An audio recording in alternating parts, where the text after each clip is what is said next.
మనిషి కదా, దేవుడు కాదు కదా, నేను దీవిస్తానంటున్నాడు. ఇక్కడ మనుషుడు దేవుడు కండి, ఆయన దీవిస్తూ దీవించబడ్డ వీడు అసలు మనుషుడు దేవుడైతే కొనాలే. కానీ ఇక్కడ మగంతో కూడిన మాట ఉంది. దేవుడైతే దీవిస్తాడో వాళ్ళకి అర్థం సృష్టికర్త సమస్తం ఆయన చేతుంది, అవునంటే అది తిరిగిపోదు. ఈ కుమారుడికి 20 లక్షల అప్పు తీరిపోను కాక వేసే అంటే తీరిపోదు. అది దేవుడు శక్తి గల దేవుడు. కానీ మనిషికి శక్తి లేదు కదా, ఎందుకు ఈ మాట అన్నాడని మనం గమనించాలి.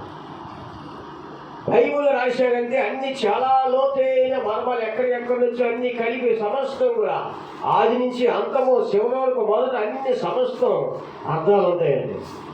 అందుకే బైబుల్ సామాన్యమైనది కాదు. దాని అంతశక్తి ఎవరు దాన్ని మోసం చేసుకోలేదు.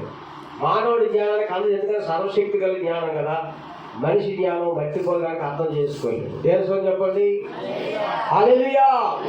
కాబట్టి ఇక్కడ ఏమంటాడంటే, నేను ఆశీర్వదించి చచ్చిపోతాను కనుక నీవు వెళ్ళి మంచి రుచిగా భోజనం తెలుసు సుత్తుగా తిని నిన్ను మనసారా దీవిస్తాను అని ఎలాగంటే కిటికీలో నుంచి భార్య ఆలకిస్తుందండి. ఏమని ఆలకించిందంటే, ఈ చెప్పుల మాట ఈ వినే మాటలన్నీ చక్కగా ఆలకిస్తేది దివించక్కడా అమ్మో అని చెప్పి ఆలోచించి ఆయన ఎలాగా అడవికి వెళ్తాడు. రెప్పగా ఏం చేస్తుందంటే చిన్న కొడుకుని పిలుస్తారు. దేశం చెప్పండి, పిలిచేమంటుందంటే, బాబు మీ నాన్న దీవించేస్తారంట, ఆ దీవులు నువ్వు తీసేసుకో, నువ్వు దీవించబడు అనేసి ముందుగా చెప్పి ఏం చేస్తుందంటే, నువ్వు ఇస్సాకు కంటే యాకోబు కంటే త్వరగా నీ వెళ్ళు, భోజనం వండి పెడతాను, రుచిగానే వండి పెడతాను, అతను తినేస్తాడు, మనసారాన్ని దీవించేస్తాడు, నువ్వు దీవించబడకపోతావు నా దేశం చెప్పండి. అప్పుడు యాకోబు అంటాడు, అమ్మ ఆయన మేక అడవికి వెళ్ళాడు కదా, మరి నేను వెళ్ళినప్పుడు ఇంకా లేట్ అయిపోతుంది, నువ్వే అడవికి వెళ్ళవలసిన లేదు, మన మందులో ఒక మేక పిల్లని వధించి శుభ్రంగా తయారు చేస్తాను ఇందు అన్నాడు. అయితే నాకు రోమాలు లేవు కదా, ఏసావుకి రోమాలు చెడు చూసేటప్పటికి గురువు రోమాలు నాకు ఉంటాయి అన్నీ చెయ్యికి. అప్పుడు నన్ను పట్టుకుంటే నన్ను అప్పుడు శపిస్తాడు, మోసపోతున్నా మరి నువ్వు మోసగించావు కనుకని తండ్రి శపిస్తే నేను శాపగ్రస్తుని అయిపోతాను అంటే ఏమన్నా తెలుసండి, రోమాలు కూడా నేను చెక్ చేస్తున్నాను. దేశం చెప్పండి ఏం చెప్తానండి, ఒక గొర్రెని కానీ మేకని కానీ చెప్పి ఆ తోలును నీ చేతులకు అందించేస్తాను. ఇలా తడి చూసినప్పటికీ రోమాలు ఉంటాయి, నువ్వు రోమాలే అని అంటాడు. దేశం చెప్పండి. అయితే ఏమైందంటే జాగ్రత్తకి చాలా లోతైనంటే కొంచెం మంచి మార్గం అంటారు, మంచి టాపిక్ సబ్జెక్టు. మనుషులు దీవించబడాలంటే ఎలా ఉండాలో అక్కడ మర్మంతో ఉంది. అయితే అయిపోయింది. లాస్ట్కి ఏమైందంటే వెంటనే కంపేసి విందేసి ఆ చర్మాన్ని చేతులకి ఇక్కడ దాకా కట్టేస్తుంది, అంటించేస్తుంది. అప్పుడు వెళ్తాడనమాట, మంచి విందు చక్కగా రుచిగానే వండుతుంది. అప్పుడు ఏమైందంటే దగ్గరికి వెళ్తాడు ఇవ్వాలి, నాన్న ఇదిగో మాంసం ఆహారం నేను తెచ్చాను అన్నా అంటే, నాన్న అంటే స్వరం తెలీదా, చిన్నడోడో పెద్దడోడో తెలిసిపోయింది, నువ్వు ఏసావు కాదయ్యా, నీకు యాకోబు గొంతు కాదంటే ఆయన అంటాడు, కాదు నాన్న గొంతుకు జలుబు వచ్చేలా మారింది, కావాలంటే చూసుకో, మా అన్నికి రోమాలు ఉంటాయి కదా అన్నాడు. అయితే రా అన్నాడు, ఏళ్ళు చూసి నువ్వు ఏసావే రోమాలు. దేశం చెప్పండి. అప్పుడు చూడండి, కింద వచ్చి చూడండి ఎలాగ దీవిస్తుందో కింద ఉంటుంది. నీవు దీవించబడదుగాక 30 ఎంతది 27 మైకులు చదవాలన్నా తెలుస్తుంది. 27 వచ్చును చదవండి. అతను దగ్గరగా వచ్చి అతను ముద్దు పెట్టుకోను, అప్పుడు అతడు అతని వస్త్రములను వాసన చూసి అతన్ని దీవించి ఇట్లను, ఇదిగో నా కుమారుని సువాసన యెహోవా దీవించిన చేని సువాసన వలన ఉండును, ఆకాశమంచు భూసారము విస్తారమైన ధాన్యము ద్రాక్షరసము దేవుడు నీకు సమృద్ధిగా ఇచ్చునుగాక. ఇంకా జనములు నీకు దాసులవుతురుగాక. జనములు నీకు సాగిలపడుతురుగాక. నీ బంధువులు జనములు ఆలకే నీకు ఏలికగా ఉందుగాక. నీ తల్లి పుత్రులు నీకు సాగిలపడుగాక. నిన్ను శపించేవాడు శపింపబడుగాక. నిన్ను దీవించేవాడు దీవించబడుగాక. దేవుని మన స్తోత్రం, దేవుని మన స్తోత్రం. ఎలాంటి దేవుడు చూడండి. తల్లిదండ్రులను ఏడిపించినటువంటి కుమారుడు ఎంత సాగుతుందండి. తల్లిదండ్రులను ఏడిపించిన కుమారుడు అంటారు, ఒరే నీ తల్లిదండ్రులు కన్నీ తప్పించుకోవాలి, ఏడిపిస్తే శుభమాని ఏడిస్తే నువ్వు ఎక్కడికి వెళ్ళినా జయకరం కాదురా అంటారు. దేశం చెప్పండి, నిజమా కాదండి? ఎందుకంటే 9 ఏళ్ళు మోసింది తల్లి, 20 సంవత్సరాల దాకా పెంచింది. వారికి బట్టలు లేకపోయినా, వారికి తిండి లేకపోయినా, ఏంటి గబ్బులు దాచి ఆహారం పెట్టి ఆకలితో ఉంచలేకుండా ఇన్ని కష్టాలు పడ్డారు కనుక వాళ్ళు ఏమాత్రం ఏడిపించినా నువ్వు బయటికి వెళ్ళి ఎక్కడికి వెళ్ళా నీకు జయకరమో కాదు. చాలా మంది తల్లిదండ్రుల మాట వినే పరిస్థితి కనబడలేదు పిల్లలు. తల్లిదండ్రుల మాటల జవదాటి వెళ్ళిపోయినట్టుగా ఉన్నారు చాలా మంది. కొంతమంది పిల్లలు తెలిసింది, తండ్రి మాట తల్లి మాట గీత దాటరు. క్లాప్స్ కొట్టండి. తల్లి మాట తండ్రి మాట గీత దాటరు. కొంతమంది అయితే మ్యారేజ్లు అండి, అమ్మ చూడమ్మా అల్లుడు అదే చూసుకోమన్న తర్వాత అయితే ఇలా కర్రీకున్నాడు, మాసిపోయిన మొక్కలు తర్వాత ఎంచకూడదు, ముందే చూసుకోమంటే కొంతమంది స్త్రీలంటే చాలా గొడవ తేవాలంటారు. నేను అసలు చూడనమ్మా. దేశం చెప్పండి, నేను అసలు ఎందుకంటే మీ ఇష్టమే నా ఇష్టం. మీరు ఎలా చెప్తే మీ అద్దుల్లో ఎప్పుడైనా అద్దు మీ అద్దు మీరేనా లేదు కదా, నేను చూడకపోయిన పర్లేదు, మీ గురించి నేను సంసారం చేస్తాను, మీరు ఏది కడితే నేను చూడను అనే స్త్రీలు ఉన్నారు, అలాంటి కన్యకులు ఉన్నారు. ఇదే తల్లిదండ్రులను సంతోష పెట్టడం. నా కూతురు ఏంటో తెలుసా, మీరంటే కూతురు కాదు, మేమేం చెప్తే అదే కాదంతో మా మాటికి పైసా కూడా మరి బయటికి వెళ్ళే పరిస్థితి లేదు. మా మాటలు అక్కడ గిరి దాటే పరిస్థితి, అంతమించి పెట్టా మీ కూతురు. అలాంటి వాళ్ళు ఎక్కడ ఉంటారు? 110 మంది, 1000కి 10 మంది ఉంటారు. ఈరోజు తల్లిదండ్రులు చెప్పినా కూడా ఫలానా సంబంధం చేసుకోమంటే మీ మాట అయిన పరిస్థితి లేదు. మాట అద్దులు మీరిపోతున్నారు. బైబిల్లో ఉందంటే ఎవరైతే తల్లిదండ్రుల మాట వినలేదో వారి కనుగుడ్లట పక్షి కాకులు పీకుందంటే అంట. తల్లిదండ్రుల మాట వెళ్ళిపోయిన తర్వాత ప్రేమలు లవ్వులు అని చెప్పి వెళ్ళిపోయిన తర్వాత 1 సంవత్సరమో 6 నెలలు ప్రేమించిన తర్వాత తల్లిదండ్రులు చెప్తే చేయరని చెప్పి ఎక్కడికో వెళ్ళిపోయిన తర్వాత అక్కడికి వెళ్ళిన తర్వాత హైదరాబాద్ అమెరికా తీసుకెళ్ళి వదిలేసిన తర్వాత నేను ఏ ముఖం బయటకు ఇంటికి వెళ్తాను ముందే చెప్పారు కదండి. చచ్చిపోతే ఇక్కడ చచ్చిపోతాను, భర్త బాగా ఉంటే ఉంటాను, లేదా ఎక్కడో చచ్చిపోతాను, తల్లిదండ్రుల ముఖం చూపించినని చాలా మంది ఎక్కడో బీచ్లో దూకి చచ్చిపోతున్నారు. దేశం చెప్పండి, చచ్చిపోతే ఏమో తెలుసా, తేలిపోయిన తర్వాత ఆకాశ పక్షులు వచ్చి మన మాంసాన్ని పీక్కుంటారు. అది బైబిల్ చూడండి. తల్లిదండ్రుల మాట వినకపోతే ఆకాశ పక్షులు వారిని పీక్కోవద్దంటే ఎక్కడ ఉందండి అందరికీ తెలుసు. సామెతల గ్రంథం చూడండి ఒకసారి. సామెతల గ్రంథం వారి కళ్ళు లోయ కాకులు పీక్కోదు. 30 అధ్యాయము 17వ వచనం. 30 అధ్యాయము 17వ వచనం. తండ్రిని పైకి లేదండి, తండ్రిని అపహసించి తల్లి మాట విననల్లని కన్ను లోయ కాకులు పీకులు అక్షరాజ పిల్లలు దానిని తిను. దేవుని స్తోత్రం చెప్పండి, దేవుని స్తోత్రం చెప్పండి. ఏంటంటే కన్నులు ఎవరు పీక్కుందంటే అండి, లోయ కాలు చచ్చిపోయింది ఆ బిడ్డ ప్రేమలో పడి ఆవిడ యొక్క మరి ఆ మ్యారేజ్ దెబ్బతిని తన పురుషుడి వల్ల దెబ్బతిని ఎక్కడో చనిపోతే పరిస్థితి ఏంటంటే కాకులు పీక్కోదు, ఎక్కడ తెలియదు, ఎక్కడో సౌండ్ పడిపోయింది. వాస్తవమే. బైబిల్ ఉన్న మాత్రం ఖండిగా జరుగుతుంది. ఒక సహోదరిని చూసే నేను, ఆయన నల్ల గుర్రని చూస్తే మనకు కషాయం వేస్తుంది. కానీ ఆ పాప చాలా అందగత్తే. గమనించండి, పెళ్లి చేసుకుంది, తర్వాత కలిసి ఎంతోమంది ఏటమ్మ ఎలాగా ఇంత అందగత్తే ఉంటే నా తల్లిదండ్రులు చెప్పిన మాటలే జవదాక దేశం చెప్పండి. హల్లెలూయా. అయినా కూడా అప్పుడు ఎంతో శుభ్రంగా చూసుకుందాం. వాడు అంతకన్నా చాయిస్ ఇస్తున్నారు లేదు, చూసుకోమని ఈ రోజుల్లో.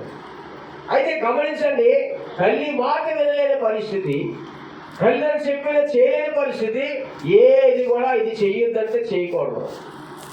నువ్వు సినిమాకి వెళ్ళొద్దంటే వెళ్ళకూడదు, నువ్వు మాకు చెప్పకుండా బంధువుల దగ్గరికి వెళ్ళకుండా వెళ్ళకూడదు. ఏది చెప్తే శిరస్సు వహించాలా.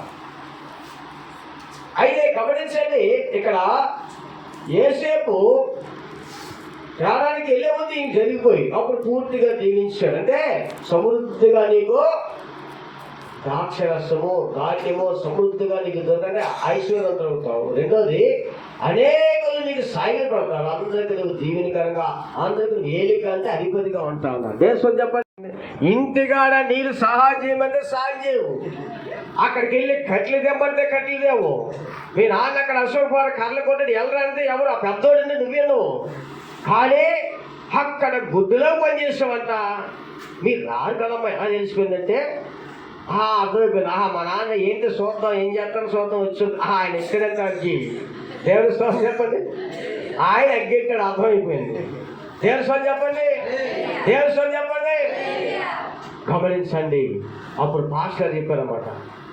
ఒకటైనాడు, నువ్వు యవనస్తుడు కాబట్టి ఇప్పుడు బలమైనటువంటి ఆత్మశక్తి పొందిన యవనస్తుడిగా ఉన్నావు అనుకో, ఇంకా పాపంలో పడిపోయినకు అవకాశం ఉండదు. నేను చెప్తాను చెయ్యి, అలాగా నువ్వు పాపంలో నీకు జీవితాంతం ఇక్కడి నుంచి నువ్వు పడిపోవు అన్నారు. ఏది చెప్పండి సార్ అన్నారు. 4 రోజులు నిబంధనలు ఉన్నారు. దేవుని స్వామి చెప్పాలి. ఎందుకండి 4 రోజులు, అయ్యా ఒక్కరోజు ఎందుకు వెళ్ళిపోతే వచ్చేస్తాను, ఇంటికి మీ మీదకి వచ్చేస్తారేమో, నేను చూసుకుంటాను, నాకు చెప్తాను. సంఘ పెద్దగా కదా ఆయన చెప్తాను ఏదో విధంగా. ఏ ఊరు వెళ్ళాడో ఎక్కడ అనేద్దాం కావాలండి. ఆయన ఉన్న ప్రసాద్ గారు అన్నారులేండి, అమ్మ రిమాన్ గారికి తెలుసు. ఆయన ఏదో చెప్పి, అమ్మ మీ అబ్బాయి ఏదో పని మీద వెళ్ళాడట, ఊరు వెళ్తాడమ్మా అనేసి ఏదో విధంగా చెప్పేద్దాం అని అన్నాడు. దేవుని స్తోత్రం కలిగి కాక. హల్లెలూయా. అయితే ఏమైందంటే 4 రోజులు ఏంటంటే నైట్ పూట భోజనం లేదు. ఇప్పుడంటే సెల్ అన్నీ వచ్చేసాయి. అప్పుడు ఏ పాపాలు ఎక్కువ ఉండు, మంచి చూసినా చెడు కనిపించే చెడు వచ్చేస్తుంటుంది. అప్పుడు సెల్ ఫోన్లు లేవు, ఏదో తెలియదు కదా. ఇక భక్తే, ప్రార్థన చేయడం, దేవుడు దర్శిస్తాడని కనిపెట్టడం. 4 రోజులు పెట్టేటప్పటికి గమనించండి, రాత్రుల్లో భోజనం లేదు, పగలో 4 ఇడ్లీ, 1 గంటకి భోజనం, నైట్ మాత్రం లేదు. దేవుని నామమున స్తోత్రం చెప్పండి. హల్లెలూయా, హల్లెలూయా. అయితే వాళ్ళు ఊరుకు పెట్టినాక చర్చిలో కొద్ది చూసి ఎవరు ఆ ప్రసాద్ గారు లేనప్పుడు మా అమ్మగారు వచ్చి పని ఏం చేస్తానో సేపు శోధన చూసిందంట. అమ్మ మీ నాకు తెలియదు అది మాకు, మీ అబ్బాయి అమ్మ ఉపాసన ఉన్నాడమ్మా అంటే ఇప్పటికి ఇంటికి వెళ్ళిపోయి మీకు పోలీస్ కంప్లైంట్ ఇస్తాను నేను, మా అబ్బాయి గారు చచ్చిపోయాడా, మీ మీద పోలీస్ కంప్లైంట్, ఆయన భయపడి వచ్చేసాడు చర్చి దగ్గరికి. దేవుని నమస్కారం. ఆశీర్వాదం వెళ్ళిపోయి బాబు నా మీద వస్తుంది, ఏది నేను మీ ఇంటికి వెళ్ళిపో. ఏమంటే ఉపవాసం అంటే కొన్ని 4 రోజులు పూర్తి తినకపోతే కొన్ని ఏదైనా అయిపోయి బీపీ డౌన్ షుగర్ చచ్చిపోతాం. ఉపవాసం లేని ఒక పూటని తింటాను కదండి, వాళ్ళకి తెలియదు. వాళ్ళకి ఆటోడికి ఆయన గంటలు అయ్యారిని పంపించండి, ఆశీర్వాదం పంపించండి, దేవుడికి స్తోత్రం. అప్పుడు ఆయన భయవేసి పోనీ తర్వాత ఉందో వెళ్ళిపోయింది. నాన్న మాత్రం పట్టింది 3 కాళ్ళు అంటే 3 కాళ్ళే. నేను మాత్రం వెళ్ళను, జవాబు వచ్చే వరకు, దేవుడు ప్రత్యక్షమయ్యే వరకు, దేవుడు దర్శించే వరకు. దేశం చెప్పండి, అది ఎలాగ వచ్చిందని నా గొప్పదని కాదు. దేవుడి దాసులకి దేవుడి ఆత్మ ఇస్తాడు. ఆత్మ ఆయన దగ్గరికి వెళ్ళినప్పుడు ఆత్మ తాకుతుంది. అందుకే ఏలియా వెళ్ళేటప్పుడు, ఏలియా శిష్యుడు ఎలీషా వెళ్ళినప్పుడు ఆయన ఆత్మ ఆయనకు వచ్చింది కనుక ఏలి అంతటి వాడు ఎలీషా అయ్యాడు. దేవుని చెప్పండి. గమనించండి, అంటే మన ఆత్మీయత ఎంత బలం ఉండాలో మీరు ఆలోచించండి. మంచి ప్రార్థన పొడిగా కలిగి ఉండాలి, దేవుడితో మాట్లాడుకో కలిగిన వాడిగా ఉండాలి, దైవ శక్తి పొందిన వాడిగా ఉండాలి. దేవుని శక్తి నింపబడినప్పుడు ఆ వచ్చిన విశ్వాసులకి, ఆయన దగ్గర ప్రార్థన విశ్వాసులకి ఈ ఆత్మ కొద్దిగా వాళ్ళకి అటాచ్ పడుతున్నారు. గమనించారు, అది నేను అర్థం చేసుకున్నాను. ఒకసారి ప్రార్థన చేసినప్పుడు అన్నారు ఆయన, నువ్వు చిన్నప్పటి నుంచే పాపం చేయలేదు కదా, ఏ వ్యభిచార పాపం చేయలేదు కదా, కానీ వ్యభిచార చీకట్లు ఉంటాయి, వాటి మీద విడుదల రావాలి. వాటి విడుదల వస్తే నీలోకి వ్యభిచార చీకట్లు రావు కనుక నువ్వు పడిపోవడానికి అవకాశం ఉండదు, నీకు ఆ తలంపులు రావని ఆయన అడుగు నేను కదా చెప్పాడు. అలాగనే ఉన్నప్పుడు వ్యభిచార సంబంధం ఒప్పుకోమంటే చెయ్యిపోయినా కూడా ఎవరైనా చూసినవి, ఎవరిని ఎటకారించినవి, ఎవరితో మాట్లాడినవి, చూపుల ద్వారా పాపాలు అనేవి ప్రతి ఒక్కరిలో ఉంటాయి. పెళ్లి కాని వాళ్ళ దగ్గర ఉంటాయి, పెళ్ళైన వాళ్ళ దగ్గర ఉంటాయి. ఈ పాపానికి విడుదల రావాలంటే నేను ప్రార్థన ఉన్నప్పుడు, నేను సేవకుడు కాబట్టి అనేక మంది స్త్రీలతో నేను మాట్లాడాలి కాబట్టి వ్యభిచార తలంపులు వస్తాయి, వ్యభిచారపు ఆలోచనలు వస్తాయి. కనుక నేను దేవుని దగ్గర అగ్నితో కాల్చబడ్డాను. దేవుని చెప్పండి, అలాంటి స్త్రీలతో గంటలు మాట్లాడిన ఆ తలంపు రాకుండేలాగా దేవుని దగ్గర ఆ వరాలు నేను పొందుకున్నాను. కనుక నేను చెప్తాను చేయన్నాను. ఎందుకంటే బైబిల్లో మాట ఉంది, మీ పైన నాయకుడు. చూడండి, ఏప్రిల్ రాసిన పత్రిక చదవ కదా, మీ పైన నాయకుడు. ఏప్రిల్ రాసిన 13వ అధ్యాయము, ఏప్రిల్ రాసిన 13వ అధ్యాయము 16 వచ్చు. చదవండి, బైక్లో చదవండి. 17 వచ్చు. మీ పైన నాయకుడు నాయకులుగా ఉన్నవారు లెక్క చెప్పవలసిన వారై మీ ఆత్మలను కాయిస్తున్నారు. ఎవరికందా? మన పైన నాయకుడు ఆత్మలు కాయిస్తున్నారంటే దేవుడికి లెక్క అప్ప చెప్పాలంట. ఎవరు చెప్పండి, ఎవరు చెప్పండి? దేవునికి ఎవరి గురించి, ఎవరినైతే రక్షిస్తున్నాడో, ఎవరినైతే స్వార్థ చేస్తున్నాడో, ఏ సంఘాన్ని అయితే కాస్తున్నాడో ఆ సంఘ ఆత్మ గురించి దేవుడికి లెక్క అప్ప చెప్పాలంట. దేవుడి స్తోత్రం కలిగాక. ఒక ఆత్మ వచ్చింది, లేదా ఒక యవనస్తుడు వచ్చాడు, లేదా ఒక యవనరాలు వచ్చింది. ఆ బిడ్డకి ఏం చేయాలంట? మాయ చేసి డబ్బంతా పిండేసి ఏది తెలియకుండా ఒట్టి చేతితో పంపిస్తే దేవుడు లెక్క అడుగుతాడంట. ఏమయ్యా, నా ఆత్మను తీసుకొచ్చాను, ఆ బిడ్డ డబ్బంతా లాక్కున్నావు, ఆవిడకి ఏంటి నేర్పించలేదు, ఆవిడ భక్తి పూర్వకంగా చేయలేదు, దేవునితో మాట్లాడాలని నేర్పించలేదు, ఆవిడ భక్తి ఏంటో తెలియదు, కానీ కాబట్టి నశించిపోతుంది. కనుక ఆత్మ గురించి నువ్వు నాకు లెక్క అప్పగించవలసిన. దేవుని స్తోత్రం చెప్పండి. హల్లెలూయా. ఆ భారం ఆయనకు ఉంది కనుక ఏంటి, స్టార్టింగ్ బాగా దొరికాడని చెప్పేసి మొత్తం పిండి పాడేసినట్టుగా ఆ సౌలు దేవుడానికి తెలిసాడు, అలాగే దేవుడు మొదలుపెట్టాడు. దేవుని నమస్కారం చెప్పండి. హల్లెలూయా. అప్పుడు ప్రార్థన ఉన్నప్పుడు ఎవరొస్తారు కదా, గబుక్కొని ఎవరైనా చూస్తారు, అందంగా ఉన్నారు చూస్తారు, నవ్వుతారు, ఏముంటారు చెంచని. అయితే వాటి సబ్జెక్ట్ చెప్పారనమాట. ఎలా ఒప్పుకోలు ప్రార్థన ఉన్నప్పుడు ఏమైందంటే, పడుకున్నప్పుడు నా పక్కన ఒక స్త్రీ పడుకున్నాడు. నా పక్కన ఒక స్త్రీ పడుకుంటే ఆ అయ్యగారు ఇలాగే వెళ్తున్నారు, ఆ కిటికీ అవతల అయినారు, మా ఇద్దరం పక్కన పడుకున్నాం మామూలుగా. అయితే పడుకున్నప్పుడు నా పక్కన పడుకుంటే ఆ పాస్ట్ గారు ఇలాగ వెళ్తున్నారు. ఇలా వెళ్ళినప్పుడు సూర్యుడు వెలుగుంటారు కదా, ఆ నీడ ఉంటుంది కదా, మనిషి నీడ కనిపిస్తుంది కదండి, ఆ నీడ నా మీద నుంచి అలాగే వెళ్తుంది. ఆ నీడ పడుకుంటే నీడ అలాగే వెళ్తుంది అన్నమాట. ఎప్పుడైతే నీడ పడిందో ఆ పడుకున్న స్త్రీ లేచి వెళ్ళిపోయింది. క్లాప్స్ కొట్టండి.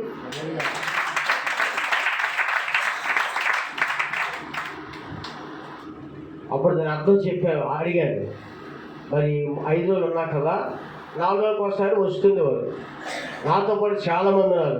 ఈ 4 రోజులకి ఏమైనా కళ్ళు వస్తే ఆయన చెప్పాలి, దాని ఎవరో చెప్తారు, దీనికి ఎలా ప్రార్థన చేయాలి, దీనికి ఏడు చూపించాడు, దీన్ని ఏ విధంగా మీరు సరి చేసుకోవాలి, ఇందులో అర్థం ఏంటో చెప్తారన్నమాట. అప్పుడు ఇలాగ అన్నాను, దేవుని స్తోత్రం చెప్పండి. అయితే నీడ పడిందంటే అపోస్తలుల పౌలు నీడపడి ఏం జరిగింది చెప్పండి, మీకు అందరూ తెలుసు. ఏమైందండి? అపోస్తలుల పౌలు కూడా నీడపడి రోగుల్ని లేచి నడిచిపోయారట. అలాగే దేవుడు ఆయనకు వెలుగు, ఆ నీడ నీ మీద పడింది. దేవుని స్వరం చెప్తుంది. అందుకే ఆ స్త్రీ లేచి వెళ్ళిపోయింది.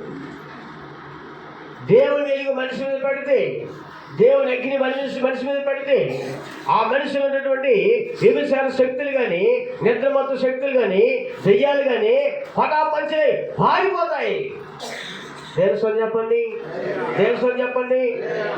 ఆ తర్వాత మా నాన్నగారిని ఆయన మరి కాలు పట్టుకొని క్షమాపణ అడిగారు. ఏమనంటే మరి ఆయన తప్పులు చేస్తున్నాడు.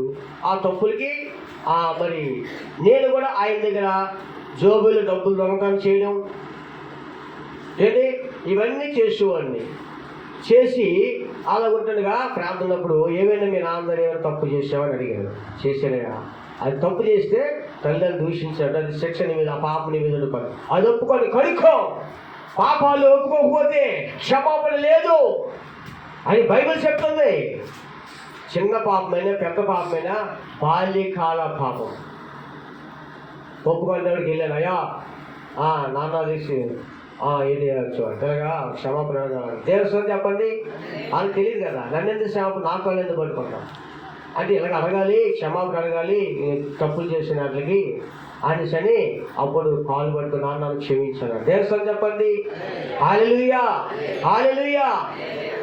గమనించండి. అప్పుడు క్షమించని చెప్పారు. చెప్పిన తర్వాత అలాగా అక్కడి నుంచి ఇంకా సన్నిధికి వెళ్ళడం ప్రారంభించాను. సన్నిధికి వెళ్ళడం పరిచర్య ఎక్కువగా చేసేవారు. పరిచర్య అక్కడ నీళ్లు మోస్తుండేవారు, పేర్లు మోసుకునేవారు. మా పేర్లు అండి, పేర్లు అంటే అక్కడ టౌన్లో కాబట్టి మరి ఆ యొక్క కమల చర్చి అక్కడ గొచ్చిన ఎర్రగొండది ఎవరు వచ్చి కూర్చున్నా బురదంటికి పోయింది. అయ్యాడని మరి చాలా దూరం వెళ్ళి ఎక్కడ పేడలు అంటే ఇంకొక 2-3 వాళ్ళు కలిసి ఆ పేడ మోసుకొని వచ్చి అక్కడ చర్చి దగ్గర పెడితే అనేది అక్కడ అలకడం ప్రారంభించాం. దేవుని స్తోత్రం చెప్పండి. మరి మేము కూడా ఒకసారి అలిగిపోండి రాదు అయినా కూడా వాళ్ళు అలగలుగుతారు. పాపం ఆ చేయలేపని మేము కూడా చేస్తున్నాం. అలగలిపో. దేవుని స్తోత్రం చెప్పండి. దేవుని స్తోత్రం చెప్పండి. హల్లెలూయా. దేవునికి స్తోత్రము కలుగును గాక. ఒకసారి మా అయ్యగారికి ఒక ఆయన ఫోన్ చేశాడు. అయ్యా మరి విజయవాడ నుంచి బియ్యం బస్తాలు వచ్చే ఒక 6 బస్తాలు మరి నేను దూరంగా ఉన్నాను అంటే ఆయన మరి నేను కూడా దూరంగా ఉన్నానంటే ఎవరంటే మీ పెద్ద కొడుకు పంపించుకోవచ్చు. దేవుని స్తోత్రం చెప్పండి. ఎవరంటే పెద్ద కొడుకు. అప్పుడు ప్రభుదాస్ గారు చిన్నవాళ్ళు అనమాట, చిన్నపిల్లలు. పెద్ద కొడుకు ఎవరున్నారు అని ఆలోచిస్తే ఎవరు లేరు. అంటే నేను ఎప్పుడు వచ్చినా మీ దగ్గర పనిచేయాలి, మీరు అన్ని చెప్తుంటే శాతం స్వత్రాన్ని కదండి అన్ని శాతం చెప్తుంటారు. నా ముందు అంత మాట్లాడుతున్నాను ఇలా సాపక అయినవారు ఇలా గడి కట్టనివారు కదా మీ అబ్బాయి అనుకున్నా. మీ అబ్బాయి కాదా? దేవుని నమస్కారం చెప్పండి. మా అబ్బాయి కాదండి, నా శిష్యుడు. దేవుని స్వామి చెప్పండి. నా శిష్యుడు. మీరు కూడా పరిచయం చెయ్యాలి. దేవుడు దాసు నేను ఆడుకోవడానికి రాలేదు, ఏదో డబ్బును ఆశించి రాలేదు, ఆత్మలు రక్షించబడాలని దేవుడు మాట కొరకు వచ్చాను కనుక ఇది దేవుడి పని. ఏం చేయాలంటే వచ్చి కుర్రోళ్ళందరూ ఏం చేయాలంటే సాపలు వేయాలి, పేడకాలు వచ్చేసి చేయాలి, చర్చిలు తోడాలి, సేవకు లేదని చెప్తే పనంతా చెయ్యాలి. ఒక పాస్టర్ గారు చెప్పారన్నమాట. పాస్టర్ గారు ఏం చెప్పినా కర్రపొల్లు తీసేయమని ఏం చేసినా మీరు చేస్తే మీరు దీవించబడతారు. దేవుని చెప్పండి. దేవుని చెప్పండి. గమనించండి. ఒక ధనవంతుడికి సేవ చేస్తే మనకు ఆయనకి ఇంటికాడ అన్ని పనులు చేస్తే డబ్బులు ఇస్తాను ఎలాగెళ్తాం? ఏదో ఫలితం ఇస్తుంది కదా, ఏదో ఫలితం దొరుకుతుంది కదా. అలాగే భగవంతుడి యొక్క సేవ చేసే సేవకులకి వాళ్ళకి చేస్తే దేవుడు ఇస్తాడు. పెట్టుకోవాలి వాళ్ళు డబ్బులు రూపాయలు ఇస్తారు, మనకు డబ్బులు రూపాయలు సేవకుడు కానీ దేవుడు ఇస్తాడు. దేవుని స్వామి చెప్పండి. హల్లెలూయా, హల్లెలూయా. మనం పరిచర్య చెయ్యాలండి. ఏం చేయాలి చెప్పండి? ఏం చేయాలి చెప్పండి? పరిచర్య చెయ్యాలి. దేవుని నామమున స్వామి చెప్పండి. దేవుని నామమున స్వామి చెప్పండి. మా నాన్నగారి గురించి ఒక కళ వచ్చిందండి. ఏమొచ్చిందంటే ఆయన మరి పాము ఆయన ఎలా పడుకున్నాడంట. పడుకుంటంట పెద్ద పాము వచ్చాడండి నోట్లోకి వెళ్ళి ఫుల్గా వెళ్ళి పడుకుందంట అని అర్థమవుతుందండి ఎవరికైనా? కళ చెప్తున్నాను. పాము వెళ్ళిందండి నోట్లోకి వెళ్ళి పడుకోండి. తెల్లవారు అయినప్పటికంట ముడ్లో నుంచి వెళ్ళిపోతుందంట. మరి బయటికి వెళ్తారు కదా, రాత్రులు పడుకున్నాడు వచ్చి నివాసం చేసి పగలు పని చేస్తారు కదా, అలా రోజు వస్తుందట. ఆ రాత్రులు వెళ్ళిపోయి మేత అంతా తెలిసి రాత్రుల్లో అంటే నివాసము చేస్తుంది. చెప్పండి, ఏంటి నివాసం చేస్తుంది? నివాసం. అప్పుడు అర్థమైంది, ఈ కాలం దేనికి వచ్చిందంటే ఆయనలో దేవుని స్తోత్రం కలుగును గాక.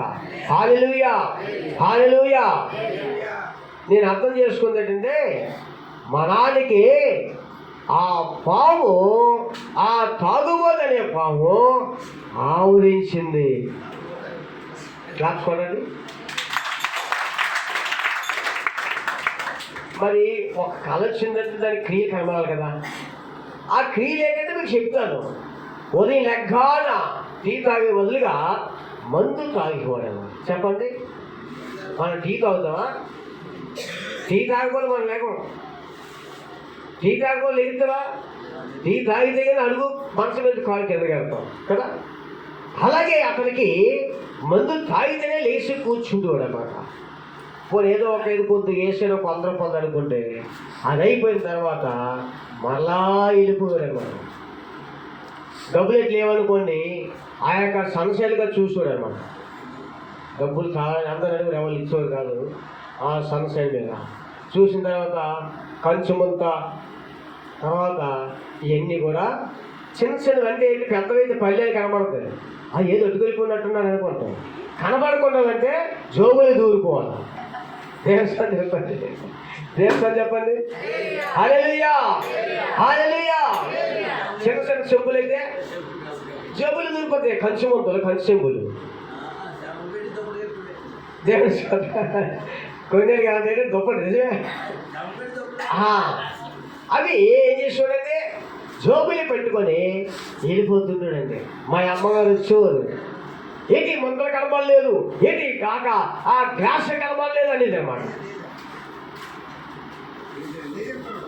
దేవస్వామి చెప్పండి, దేవస్వామి చెప్పండి. కనబడలేదు. కనబడేటప్పటికి ఏం జరిగిందంటే అతనే తీసుకెళ్ళి ఉంటాడు.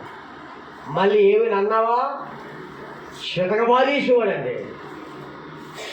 బట్టలు తీసుకెళ్ళిపోయి బయట తీసుకెళ్ళిపోయి కావిడి మీద కోపంతో బట్టలు పెట్టి తాళ వెనకొట్టేసి అవి తీసేసి అగ్గి పెట్టేవాడు అన్నమాట.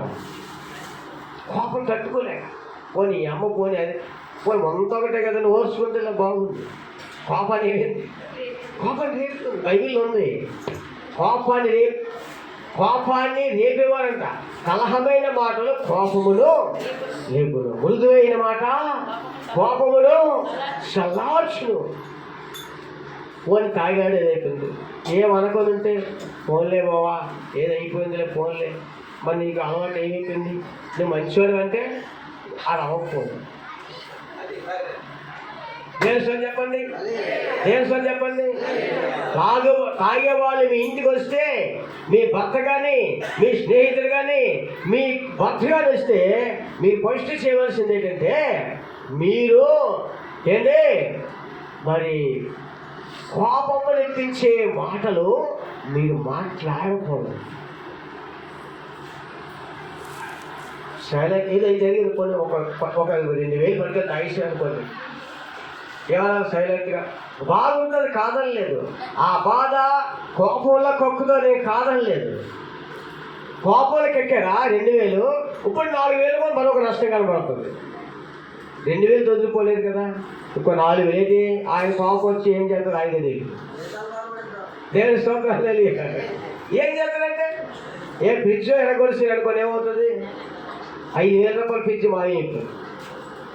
అదే కాపు ఉంటే దేవస్వామి చెప్పండి, దేవస్వామి చెప్పండి, ఆ 2000తోటే అదే నష్టం ఆగిపోతుంది. దేవస్వామి చెప్పండి. కనుకను అలాగా అంటే వాడికి కొన్ని ఆయన భక్తి తెలియదు కదా. కొన్ని అంటే మనం వాక్యాలు తెలుస్తూ అమ్మ కోపడకూడదు, అతను ఏమైనా సైలెంట్గా ఉండాలి, మృదు అలా కాదు బాబు అని వెళ్ళి మాట అనాలి అని వాళ్ళకి తెలుసు. అప్పుడు బైబిల్ ఎక్కడిది, అప్పుడు బైబిల్ గురించి తెలిసే వాళ్ళకి, చదువులేని వాళ్ళకి ఆయన కోపం వాళ్ళు కక్కుతారు. కోపంలోను అది ఆయనకి ఎక్కిపోయి కళ లేచిపోయి ఇంకేం చేస్తాడో ఆ యొక్క కమ్మలీళ్ళు కూడా ఈ సంవత్సరంత బలం వచ్చారు. దేశం చెప్పండి, ఏ బలం కమ్మలీళ్ళు కూడా ఊపేస్తారు. అవసరమైతే కమ్మలీళ్ళైనా కోపం పోతుంది. కొంతమంది అలాగే చేస్తారు. వేసిన రేకులు కూడా ఒక్కొక్కరైతే అంతవరకు కష్టపడి వేస్తారు. తర్వాత ఎప్పుడు కోపం వచ్చిందో ఆ రేకులు కూడా తీసి అన్ని ఇల్లు ఎరగకూడతారు. దేశం చెప్పండి, కోపం అటువంటి మన తర్వాత అంత అయిపోతారు. అయ్యి ఎందుకు చేస్తాడని బాధపడతారు. ఆడవాళ్ళు కోపం రప్పించకూడదు. భర్తలు తప్పు చేస్తే చేయనే, నీ కోపం ఉంది, నీ కక్ష ఉంది, నీకు బాధ అంతా ఉంది, కలాక బాధ ఉంది, ఏం చేయాలా? కోపంలో చూపించకుండా దేవుడికి మొదలుపెట్టు. దేవస్వం చెప్పండి, దేవస్వం చెప్పండి. నువ్వెంత కన్నీరు కాస్తే దేవుడు చెప్పు. ఆయన సైలెంట్గా ఉండు. ఆ 2 వేలతో ఆగిపోతుంది. లేకపోతే ఆ పెట్లు బట్టలన్నీ కూడా కాలిపోతాయి. పెట్లు బట్టలు కాదు ఎంత నష్టం అండి, ఎంత ఆశపోయినట్టు. ఎన్ని రోజులు కష్టపడితే ఒక 3 జతలు 4 జతలు చీరలు బట్టలు వస్తాయి. దేవుడు నమ్మని సోపు చెప్పండి. అలాగా తాగేవాడు. ఎందుకు మాట చెప్తానంటే వచ్చిన దర్శనానికి చెప్పండి, వచ్చిన దర్శనానికి వచ్చినటువంటి ఆయన యాక్టింగ్కి సరిపోయింది. అదే మాకు అందుకే చీకటి ఉంది, అందుకే ఈయన ఇలాగ ఊతున్నాడు, ఈ చీకటి పోయినట్టుగా చేస్తే ఆయన మారుతాడని ఆలోచన కలిగింది. దేవస్వం చెప్పండి, దేవస్వం చెప్పండి. హల్లెలూయా, హల్లెలూయా. అయితే ఏం చేశాను? ప్రభువా మా డాడీ మారాలి తండ్రి, ఎన్నో ఉపవాసం ఉండాలి ప్రభువా, చెప్పండి. 10 రోజులు ఉండాలా, వారం ఉండాలా, మా నాన్న తాగుబోతు అయిపోయాడయ్యా, మార్చండి ప్రభువా అని ఎంతగానో ప్రార్థన చేస్తున్నాను. చేస్తుంటే ఒక దర్శనం వచ్చిందండి, కళ. ఒక పాస్టర్ గారు వచ్చారంట. ఆ పాస్టర్ గారు ఏంటి, మా నాన్న సంగతి ఇక్కడ వాళ్ళకి అడగని చెప్తాను, మీకు అబద్ధం అనుకుంటాను. మొత్తం చెప్తా స్టోరీ అంతా. నేను చిన్న చిన్న ముక్కలే చెప్తే మాత్రం 3 రోజులు చాలదు. ఆయన త్రాగుడికి, ఆయన నడిచే పద్ధతులకి అంతా చెడు తాగుడు కోసం ఎన్ని చేస్తారు. ఒక ఆయన రక్తపరి చేసినప్పుడు అన్నారండి, ఏమవుతారు మా బావగారు తీసుకెళ్ళారు, బాగులేదండి. ఏమవుతారు అన్నారు. మా మావయ్య అండి, మా ఆవిడ నాన్న అన్నారంట. ఇతనికి రక్తం లేదండి, ఆల్కహాల్ ఫుల్ నిండిపోయింది. దేవస్థానం చెప్పండి, దేవస్థానం చెప్పండి. బైబిల్లో మరి ఒక ఆయన మేషాల గొరప్ప ఆయన తెలుసండి, ఎంతమంది తెలుసండి? మేషాల గొరప్ప. అతని రక్తంలో ఏముందండి? విశ్వాది. టెస్టింగ్ చేస్తే రక్తంలోనూ డాక్టర్ రాశారు, బాబు ఈ మనిషి రక్తం లేదయ్యా బాబు, బాబు లేక విషంతో నిండిపోయింది, మనిషి రక్తం బ్లడ్ లేదు, చేశాడు. అలాగా బాగులేదని వెళ్తే బాగా వీకే పడిపోయింది. చూడండి, రక్తపరిచేయని వెళ్తే రక్తం లేదు, రక్తమే ఆల్కహాల్గా మారిపోయింది. ఇతనింత తాగుబోతేడు బాబు అన్నారంట. దేవస్వం చెప్పండి, మీకు అర్థమైపోతుంది. దాన్ని బట్టి వచ్చిన దర్శనానికి దానికి మంచి గవర్నమెంట్ ఎంప్లాయీ, సుఖం లేదు. మా నాన్నతో ఉన్న మంచి మంచి ఇల్లు కట్టారు, వైజాగ్లో మంచి మంచి ఇల్లులు జాగాలు కొనుక్కున్నారు. ఆ తర్వాత ఎప్పుడైనా కలిస్తే మేము ఎంత బాగుపడ్డాం, మీరు మాలా ఉంటారు అనుకున్నాం, కానీ మీ నాన్న వాళ్ళంతా మీరు దరిద్రులు అయిపోయినారు. దేవునమ్మని సోదం చెప్పండి, దేవునమ్మని సోదం చెప్పండి. ఏమిటయ్యా భగవంతుడు రాసిన రాత ఏం చేస్తాం అనుకుంటుంటాం. దేవునమ్మని స్తోత్రం. హల్లెలూయా, హల్లెలూయా.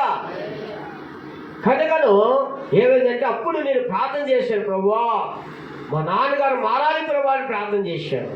ఈరోజు ఎవరైనా డ్రింకింగ్ చేస్తే, బిడ్డలు ప్రార్థన చేస్తే కార్యం జరుగుతుంది. దేవస్వం చెప్పండి, దేవస్వం చెప్పండి. అప్పుడు ప్రార్థన చేస్తుంటే నాకు దర్శనం వచ్చిందనమాట. ఎలాగంటే పాస్టర్ ఇచ్చారు, ఏడు మీ నాన్న ఎక్కడైనా అడుగుతున్నాను, అదిగోండి అక్కడ ఉన్నాను అన్నాడు. అయితే ప్రార్థన చేస్తాను, తావురు మానేస్తాను. అప్పుడు అయ్యా తీసుకెళ్ళి అప్పుడు ఆయన చేయలేసి ప్రార్థన చేస్తున్నాను. ప్రార్థన చేస్తుంటే గమనించండి, అప్పుడు అతను తావురు మనిషి బాగా మంచిగా రెడీ అయిపోయాడు. దేవస్వం చెప్పండి, హల్లెలూయా, హల్లెలూయా. అయితే అప్పుడు అది జరిగిన తర్వాత 2-3 సంవత్సరాలు అండి తాగుడు జోలికి వెళ్ళండి. దేశం చెప్పండి, క్లాప్స్ కొట్టండి, క్లాప్స్ కొట్టండి. 3 సంవత్సరాలు తాగుడులోకి వెళ్ళలే. నా గొప్పతనం కాదు, నేను ప్రార్థన చేశాను నా తండ్రిని మార్చమని. గమనించండి, బాగా మారాడు. మళ్ళా ఏంటంటే దేవుడు విషయం తెలియదు కదా, భక్తి తెలియదు కదా. మళ్ళీ ఆ యొక్క మారి మళ్ళీ ఏం చేశాడంటే మళ్ళీ ఒక దేవుని కోసం బట్టి బాగా ఉన్నాడు. మళ్ళీ కొన్ని స్నేహితులు మళ్ళీ వెంటబడి, అప్పుడు కన్నాను 3 సంవత్సరాలు మానేసావు, ఇప్పటికైనా బాగుంది, మంచి భవిష్యత్తు వస్తుంది అని చెప్తే అలాగే అన్నాడు. కానీ మళ్ళీ చిన్న వాళ్ళు జరిపాడు. కానీ విషయం జరిగింది లేదా అని అడుగుతున్నాను. జరిగింది. దేవస్థానం చెప్పండి, హల్లెలూయా, హల్లెలూయా. కాబట్టి తల్లిదండ్రులను మరి మనం ఏం చేయాలంటే ఏం చేయాలి చెప్పండి? సన్మానించాలి, వారి మాట వినాలి. ఇస్సాకు యాకోబుకి దేవుడు దీవించాడు కనుక ఆయనంట ఎక్కడ అడుగు పెడితే పాదం పెట్టిన చోటల్లా యెహోవా అతను దీవించాడు. ఎక్కడ మాట చూడండి. అతను యాకోబు పాదం అక్కడ అడుగు పెడితే అక్కడ పాదం పెట్టిన చోటల్లా యెహోవా ఆశీర్వదించినది. ఆదికాండం చూడండి, ఆ మాట పట్టుకున్నాం. అతను పాదం పెట్టిన చోట్లల్లా యెహోవా ఆశీర్వదించును. ఆదికాండము